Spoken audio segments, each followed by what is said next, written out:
it's Laura Susan Johnson again with Period Pieces, and I have another movie from 1987 that I want to review. It's a Whoopi Goldberg movie. I love Whoopi Goldberg.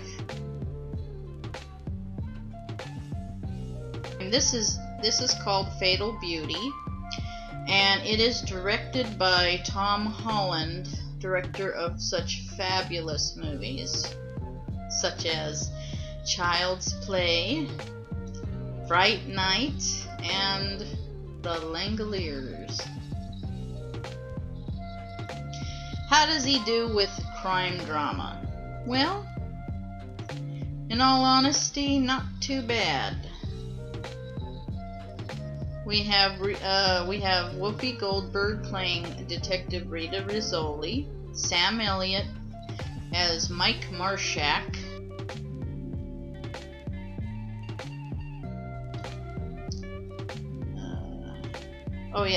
Ruben Blades as Carl Jimenez,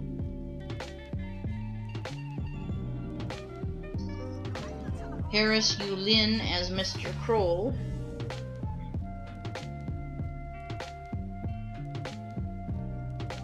John P. Ryan.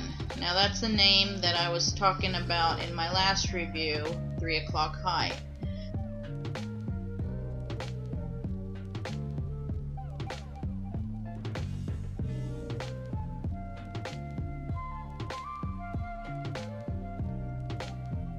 He looks older than he did in 3 O'Clock High. In 3 O'Clock High, he seemed to have reddish hair, kind of reddish hair, kind of curly, and in this movie, white. Which tells me that 3 O'Clock High was indeed filmed in, say, maybe 84, 85, and then not released until 87. It's the same actor. And then we have Brad Dourif, Chuckie himself. He plays one of the most vicious drug gangsters I've ever seen. Just vicious. And then we have another connection to 3 O'Clock High, Mike Jolly, the one who played the jock who got his nose busted. He plays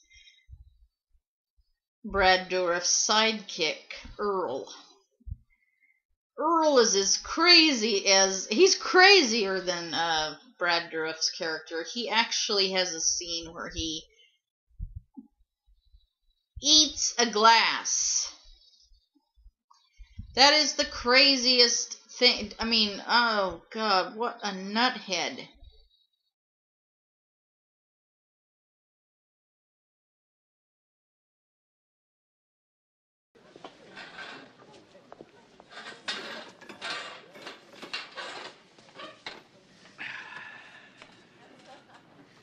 This is a private table. Nine more, it's not. Tito Delgadillo sends his regards.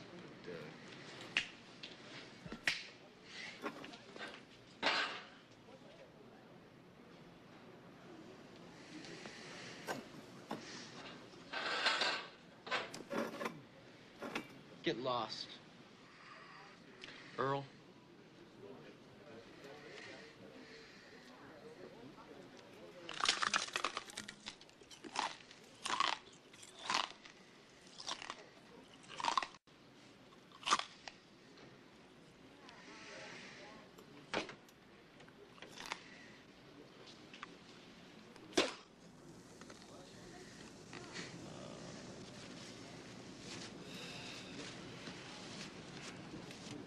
Oh, where do we start?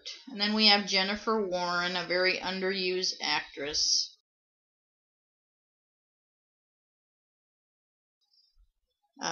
She plays a woman named Cecile, and I'll get into her. We have James LaGrosse as Jennifer Warren's son. We have Charles Hallahan. That's an actor who's been, he's gone now, but he was in The Thing. He played the guy whose head turned into a spider. He played in Dante's Peak. He played in a lot of stuff.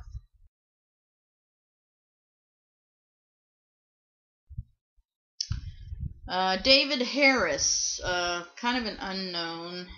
He played Cochise in The Warriors. He plays a kind of a drug dealer named Raphael. Whoopi Goldberg plays a cop, and she's not only fighting the war on drugs. This is, like I said, in 1987. It's kind of the Reagan-Bush era, I suppose. She went to meet with this Tito Delgadillo, and she meets him in a restaurant or a bar where Cheech Marin is bartending, and she's supposed to talk to him. She's dressed as a hooker. She's always an undercover cop most of the time. And she's trying to get some information about his operations and how she can get herself some blow.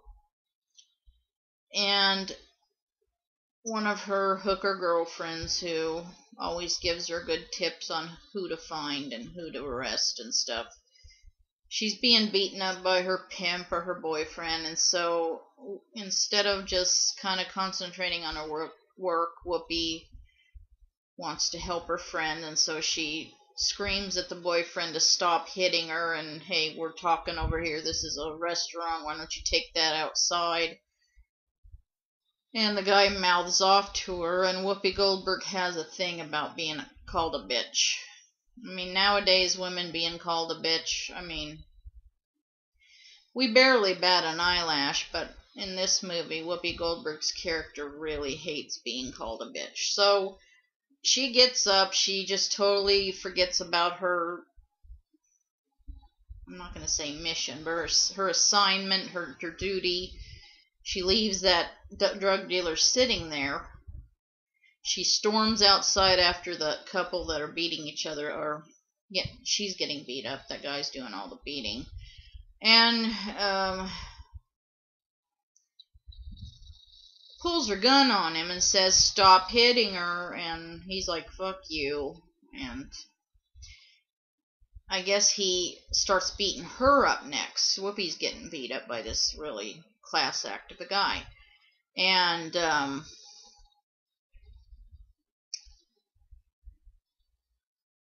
when she's hit really hard in the stomach or something, injured some way, she says, officer down, and Delgadillo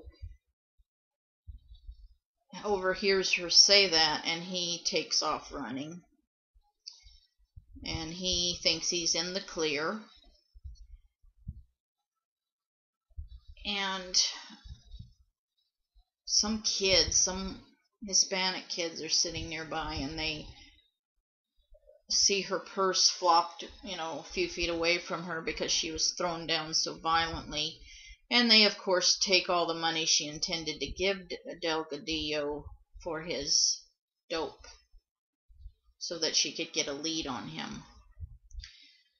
And when her assistants come to, her aid, the ones that were sitting in the van listening in to try to find out any information from this, she was trying to bust them, they find out she's been robbed, and her Lieutenant Kellerman, John P. Ryan, he screams at her bloody murder, and she says, I was helping my friend. She gave me all these busts, she's helped me so many times. She's a friend of mine, and I wasn't going to stand there and watch her get beat up by that asshole, who, of course, Whoopi Goldberg ended up having to shoot because he was about to shoot her. So, it's just... Anyway, Delgadillo goes back to his drug house. It's in like a Asian market, I guess. And he has these I don't know if it's an Asian family or just Asian employees. They're all stripped down, bare ass naked, because he doesn't want them hiding drugs on their person. Of course, they could hide them in certain orifices if they really wanted to, but whatever. One of them has been, I guess, snorting it on the job, and he's laughing like an idiot. He's sitting there just laughing, and he's messed up the ratio. I guess this cocaine has been mixed with PCP and some other stuff, and he's mixed it very incorrectly to where it could poison somebody within moments. So Delgadillo is furious. He slaps the guy up the head, but the guy is so high he doesn't even care. He's just sitting there laughing. He's out on planet Pluto somewhere. In the meantime, crazy Brad Dourif and crazier Mike Jolly are sitting in the van with this turncoat guy that Delgadillo employs. He's going to help them rob Delgadillo. And it's a good thing Whoopi Goldberg wasn't with them. It's probably Delgadillo probably would have been luckier if he would have been stung by Whoopi and her crew, but he got away because Whoopi ended up going and helping her friend. But anyway, Brad Dourif, Mike Jolly, and this other guy storm the Asian store, Asian market, whatever that, it was just a drug house undercover, and they shoot the place up, and they take all the drugs, including the bad poisonous cut, not knowing that it was supposed to be repacked, completely recut, repacked. They just grabbed it all up and started distributing it on the streets, and then suddenly people are starting to die. I didn't really write a whole lot on this. I will say this. When you got a bunch of kids getting together for a party, I don't care what era it was in, Debbie Gibson music is not cool. I mean, can you just remember all those parties in the 80s where we played Debbie Gibson music all the time? No. That was for, girls' slumber parties. That wasn't for a bunch of kids getting ready to coke it up. I mean, I remember that era very well, like it was yesterday. I was probably a junior in high school when this movie came out, and good little girls listened to Debbie Gibson. They listened to New Kids on the Block. They listened to Tiffany. They listened to Menudo. They listened to New Edition before they became Bad Boys. They listened to the Jets. They listened to, clean cut, don't do drugs. You don't have a big crowd of teenagers who are into partying and drugging listening to Debbie Gibson. It just, that scene made me laugh then, and it still makes me laugh. You're red hot, red hot. And then you got a bunch of corpses in the room, and Debbie Gibson's a cassette tape. That was just, no, you would be listening to maybe Iron Maiden or Metallica. Not that Metallica was, satanic or drug, hey, everybody do drugs. Nothing like that. But they had this badass imagery, Debbie Gibson was all about wholesomeness and love songs and teeny bopperism, and I just thought it was hilarious that they had this party scene. James LaGrosse leads Whoopi Goldberg into this living room where all these corpses are laying there. They just did a snort of this extraordinarily poisonous cocaine. and Debbie Gibson's on a cassette. It's not even a radio, it's a cassette. They're all, oh, let's listen to my new Debbie Gibson cassette. Guys and girls both. Just a nitpick, but it just, to me, I mean, even in 87 when I first saw the movie, I said, what are they listening to? That's not what kids listen to when they're into that kind of stuff. They listen to even Whitesnake or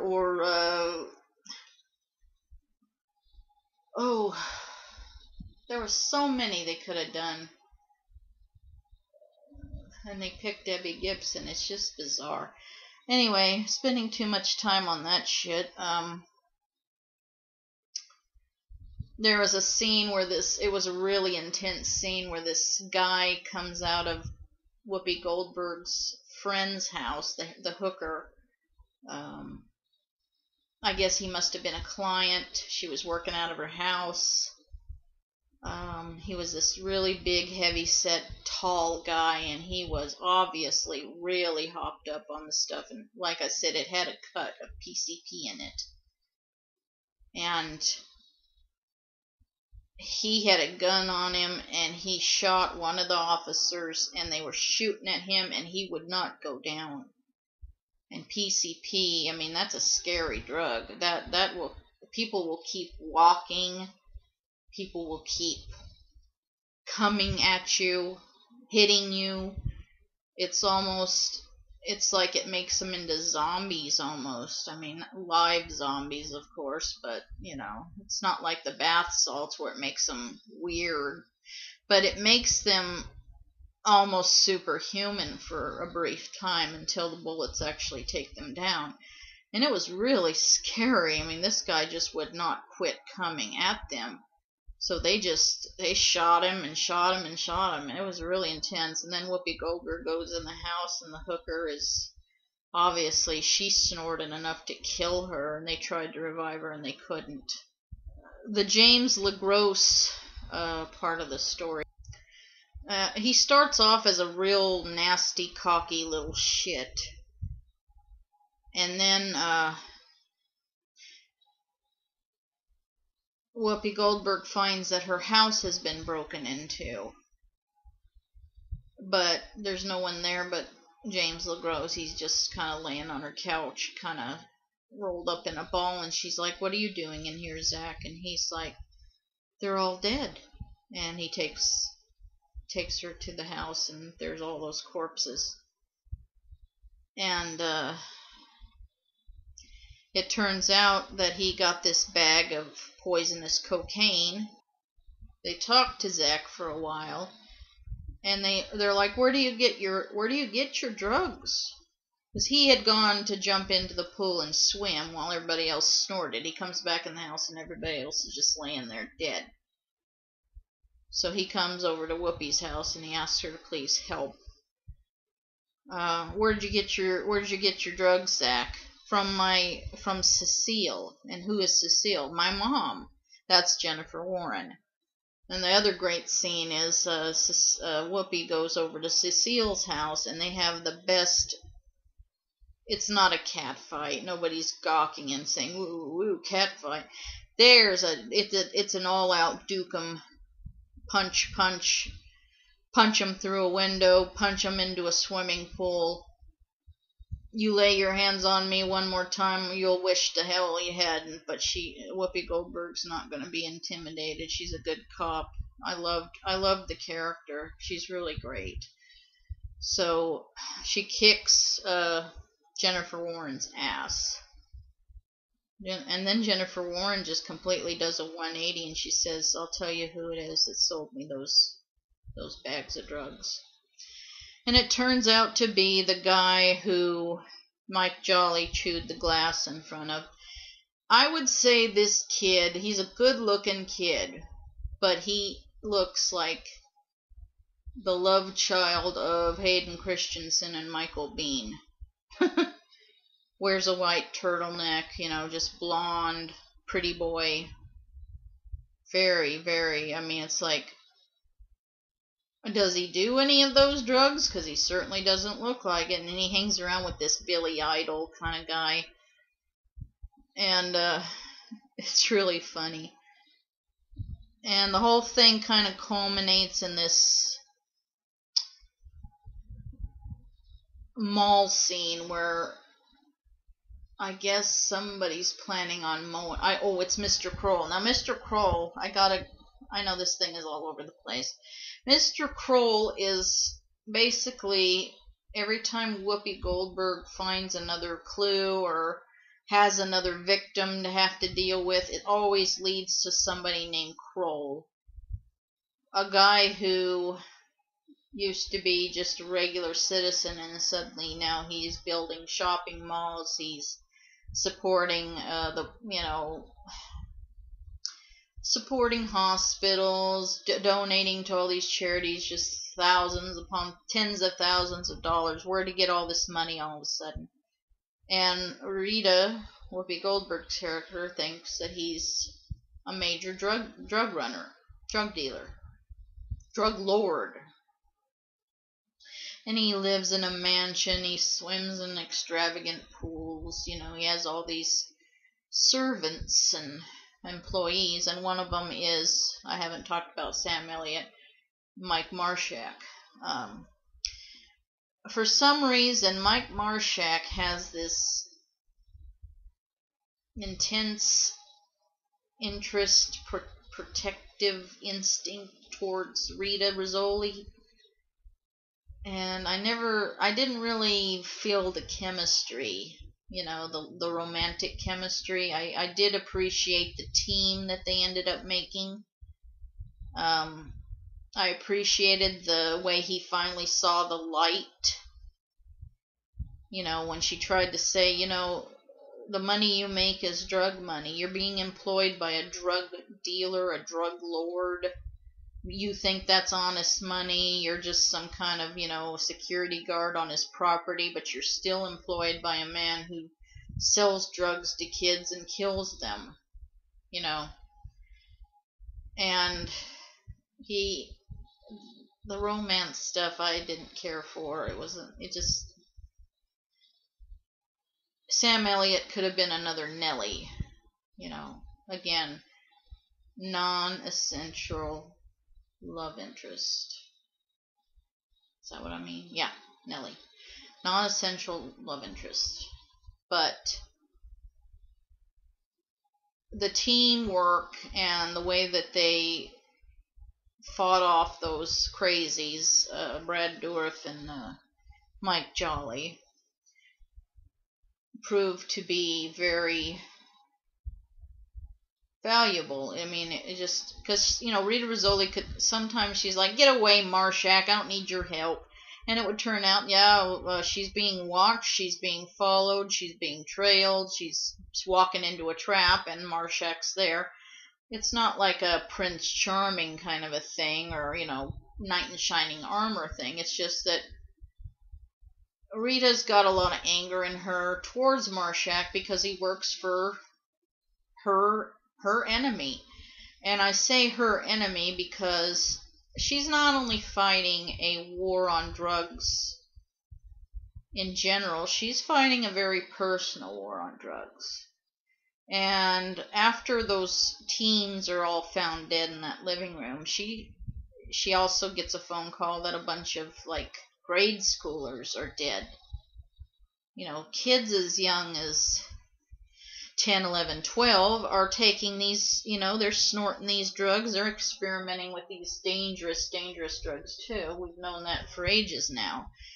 And when she finds out these young kids are dead, she can't even bear to call the families. She tells somebody else to do it over the phone. And she finally breaks down crying, and she tells Sam Elliott, when I was young, I had a bad childhood, and my mother constantly told me I was unattractive, and when I discovered drugs, I could be attractive, I could be outgoing, I could do this, I could do that. And When I was a teenager, I became pregnant, but I was addicted to drugs, and so I did drug running quite a bit, even though I was a young mother and I was irresponsible. I left my drugs laying around. My kid got into them, and my kid died of a drug overdose. A little tiny toddler, or maybe 3 or 4 year old, I don't know. And because of her personal tragedy, Rita Rizzoli is fighting a personal drug war. And I didn't think that was contrived at all. I mean, it could have been contrived. It could have been thought of as contrived by other people. It was made during the, like I said, say no to drugs, Reagan-Bush era, you know, family values era. But the way Whoopi plays the role, and knowing her personal history, Whoopi Goldberg was at one point addicted to drugs. I didn't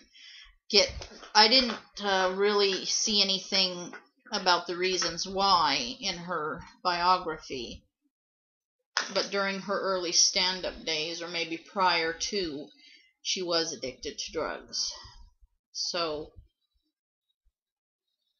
you know, I think she came to this role with an understanding of what it entailed. So,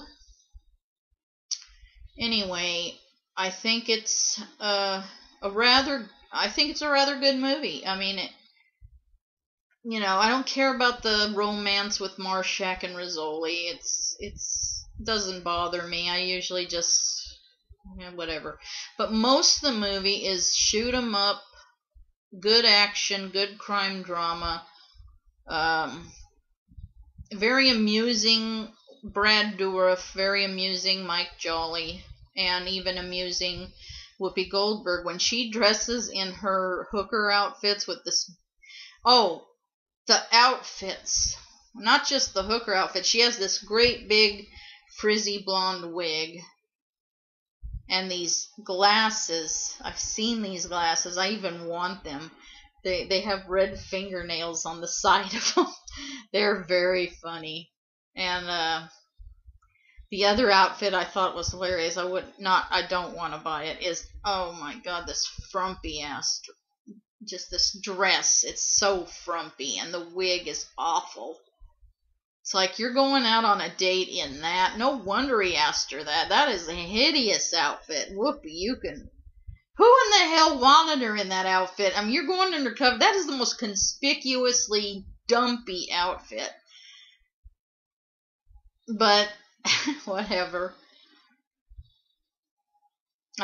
Yeah. It's a good movie. I think it's... the Debbie Gibson stuff... I don't know who chose that. That's not what kids listen to if they're party animals.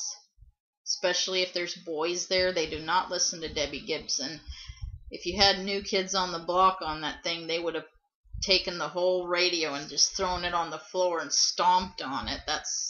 You just don't have girl music playing at a mixed party. If it was all girls with a slumber party and ice cream, I could have seen it.